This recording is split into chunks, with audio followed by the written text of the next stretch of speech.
一架車入邊咧有幾個 filter 嘅，我哋逐個講啊。偈油啦，我哋有個 oil filter， 我哋咩時候換個油格咧？唔使諗啦，換偈油嘅時候順便換埋啦。波箱嘅情況咧就複雜啲嘅，有啲波箱 filter 咧係好容易換嘅，譬如佢特登係俾一個位俾你擰開個蓋，你就可以換到個 filter 啦。咁嗰啲 filter 咧就應該係密換嘅，譬如濕式嘅離子嘅 DSG 就會係咁樣嘅，亦都有啲新嘅 CVT， 亦都係採用呢一種 filter 嘅。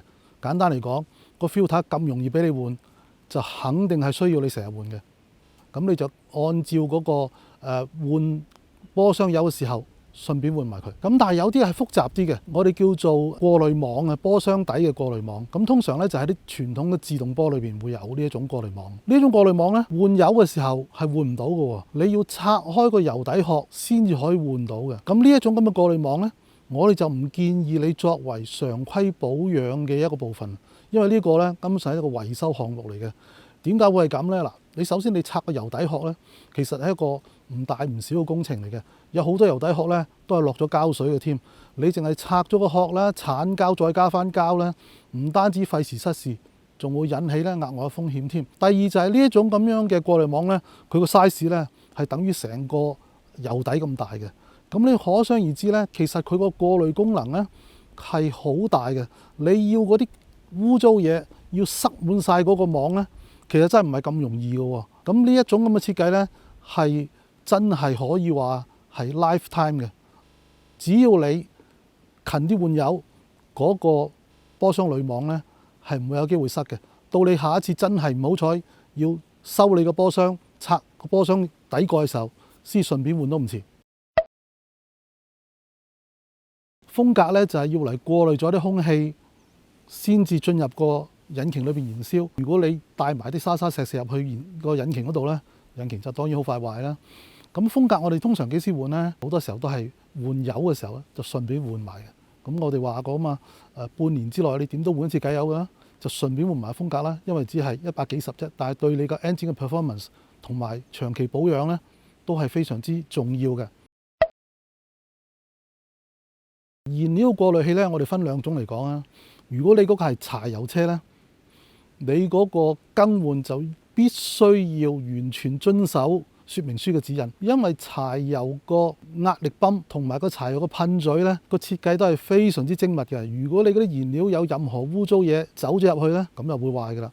所以你就一定要根據說明書，通常係3、4萬咧就一定要你換㗎啦。仲一定要係用翻原廠規格靚嘢，唔好買啲渣嘢去換喎。如果唔係咧，因小失大。另外一種就係電油啦，電油嘅燃料格咧舊啲嘅設計咧就喺前邊嘅，喺個引擎倉嗰度好容易換得到嘅。如果係呢一種設計咧，咁你勤啲換都冇所謂啦。但係而家新嗰啲咧，佢咧就會結合埋個電油泵一齊藏咗喺個油缸裏邊嘅。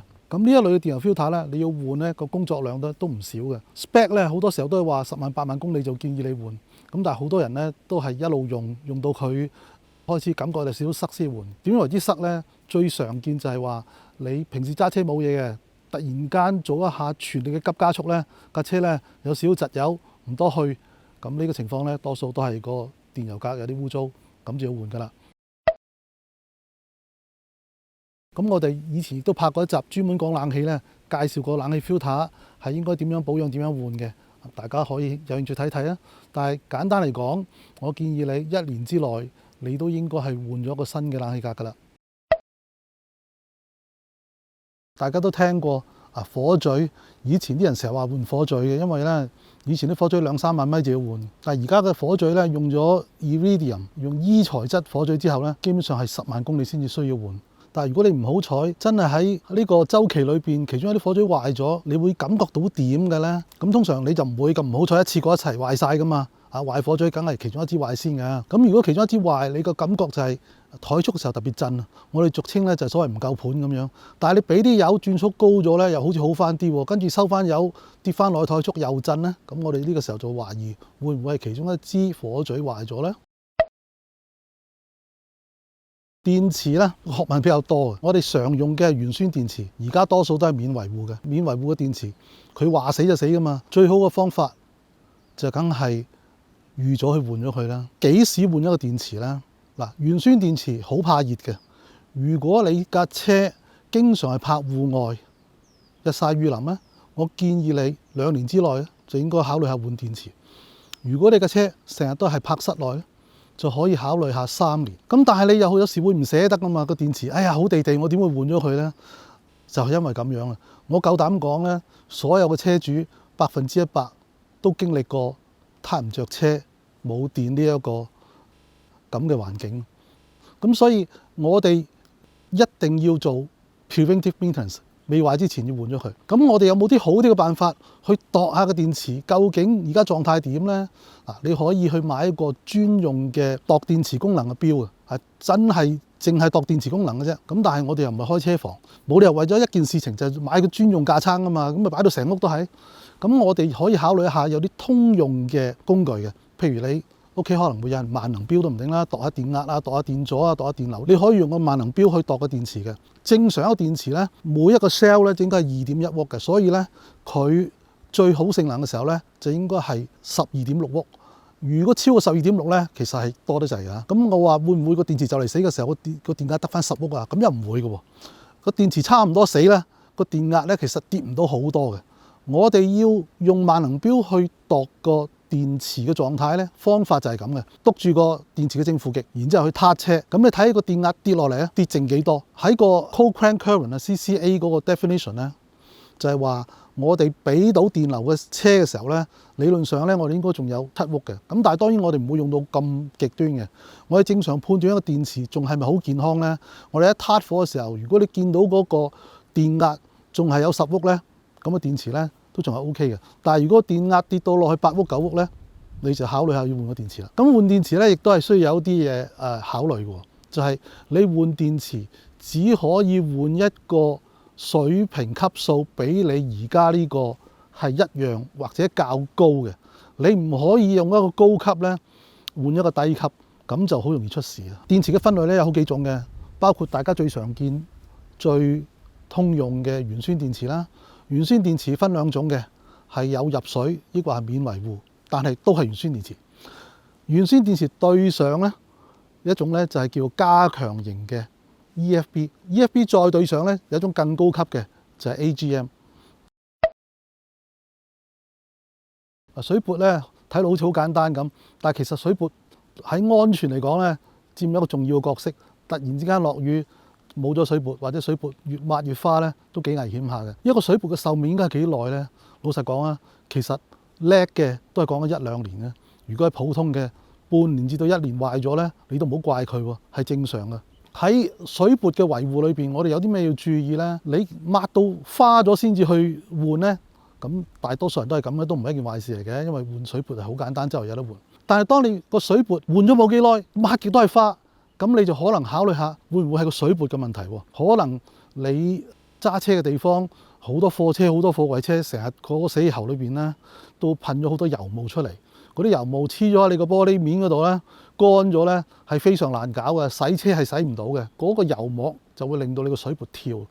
喺咁嘅情況之下，你應該處理嘅咧就係處理浸油膜，而唔係換水撥。你可以去車零件鋪買啲專門係清理油膜嘅用品啦。如果你發覺除咗油膜嗰啲水撥都係抹2抹就係花咧，咁就啲水撥咧就夠期要換㗎啦。但係你又決定去換水撥，到你換水撥中間嗰1日半日，如果你發覺落雨危險點算咧？呢個時候如果你好似我咁嘅車裏邊有啲牙膏仔咧，你用牙膏仔可以暫時令到你嗰個玻璃窗咧可以保持1日半日乾淨，有足夠時間可以俾你去換水撥嘅。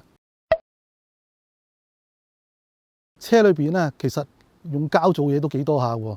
譬如你嘅引擎嘅皮帶啦，我哋作為一個用車人，又唔係一個專業嘅修車師傅，點樣判斷到啲皮帶簡單嘅問題呢？譬如話，我哋撻着架車，聽到有啲吱吱聲，或者我哋一開冷氣嘅時候，又聽到有啲吱吱聲，咁呢個時候呢，就可能係皮帶鬆咗，或者個皮帶碌呢係污糟咗，有啲油之類啦。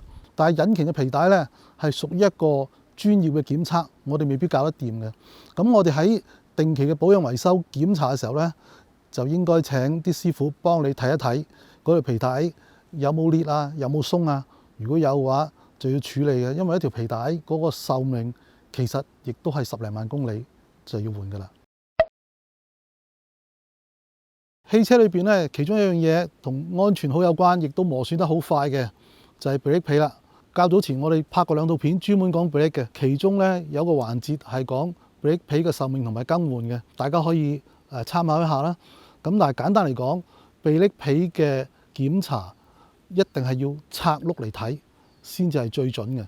而 brake 皮嘅壽命咧，同你嘅駕駛習慣係好有關係嘅。譬如你揸自動波，經常喺市區裏邊行，又或者經常行山路，咁你嘅 brake 皮可能講緊係2萬米就要換㗎啦。但係如果你成日行高速，好多人10萬8萬公里個 brake 皮都係冇事嘅。咁呢個呢，就一定要用最準確嘅方法拆碌檢查。汽車上高呢，仲有一個小零件，佢偶然會壞嘅，好平嘅啫，但係令到大家幾煩嘅燈膽。常用嘅我哋叫鎢絲燈膽呢，正式嘅名稱呢就係鹵素燈膽啦 ，halogen lamp， 因為佢裏邊呢係充咗啲鹵素氣體，令到燈膽壽命長啲嘅。咁但係所謂長呢，正常嚟講，佢應該係2000個小時到啦。正常行車呢，平均快同埋慢撈勻嚟計呢，就應該係50公里咁上下啦。如果你行2000個小時呢，即係話10萬公里到呢，你嘅燈膽呢就有可能開始燒㗎啦。呢個唔可避免嘅。如果你用 HID 呢，壽命亦都係大約2000小時到。LED 就唔同啦，就可以有3萬個小時。咁基本上呢，就架車用到湯嗰日呢，燈膽都應該未燒嘅。換燈膽呢，其實就唔係好貴嘅啫。如果一盞燈膽去燒呢，咁佢同時使用嘅燈膽，即係話譬如低燈兩盞一齊着噶嘛，咁你就唔好換一盞喎，因為你換咗一盞嘅話，2個月之後你又換第二盞，你好煩。凡係一齊使用嘅燈膽呢，我建議你如果燒咗一粒，全部換晒佢。呢個呢係令到你喺用車嘅過程裏邊，盡量減少麻煩嘅最佳方法，就係預防性嘅維護。經過呢2集呢，我哋介紹咗作為一個車主，我哋日常應該要關心嘅損耗性嘅項目。咁大家可能覺得，哇，好似好煩喎，我用車啫，點解要面對咁多嘢呢？嗱，其實只要你將一啲相同時段就需要做嘅嘢呢，你集合埋一齊做，你唔好年頭就做一次，年尾就做第二樣。咁樣呢，你將嗰個工作集中嚟做，而且你都係交俾車房做啫嘛。做完之後一勞永逸，咁你用車咪安心好多啦。尤其是你買二手車翻嚟，上一手同你講到天花龍鳳，都唔知真定假嘅。你最好嘅做法就係你當乜嘢都係舊嘅，由頭到尾損耗件、油料、水全部換一次新嘅。鎖花無幾係一次性啫，咁跟住落嚟你嗰幾年呢，你就可以好安心、好安全咁樣用車啦。嗱，呢2集呢，我哋分享咗一啲汽車保養嘅 tips 啦。如果大家睇完之後仲有咩問題呢？歡迎喺 YouTube 度留言俾我，我盡量解答。仲有就係，如果大家仲諗到一啲關於汽車其他嘅話題，亦都歡迎留言俾我哋，我哋盡量安排解答啦。